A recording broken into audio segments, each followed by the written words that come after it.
ایک دن پکی جنگل میں کھیل رہا تھا کہ اسے پرانا سا نقشہ ملا۔ نقشے پر ایک خزانے کی نشانی بنی ہوئی تھی۔ پکی نے خوشی سے کہا، واہ، شاید یہ خزانہ چاکلیٹ کا ہو۔ تینوں طوطا ہنس کر بولا، پکی، خزانے میں سونا بھی ہو سکتا ہے، لیکن تمہیں تو صرف چاکلیٹ چاہیے۔ پکی نے نقشہ لے کر سفر شروع کیا۔ رستے میں چھوٹی چھوٹی مشکلات آئیں، کبھی جھولتے پل سے گزرنا، کبھی کانٹوں والی جھاڑیوں کو ہٹانا، لیکن پکی نے ہمت نہیں ہاری۔ آخر کار پکی اور ٹینو ایک پرانی غار تک پہنچے۔ اندر ایک لکڑی کا بڑا سا باکس رکھا تھا۔ پکی نے دھڑکتے دل کے ساتھ باکس کھولا تو اندر واقعی ڈھیروں رنگ برنگی چاکلیٹس بھرے ہوئے تھے۔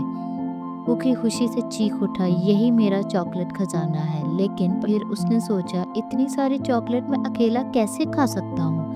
اس نے سب دوستوں کو بلایا اور سب نے مل کر خوشی خوشی چاکلیٹ بانٹی۔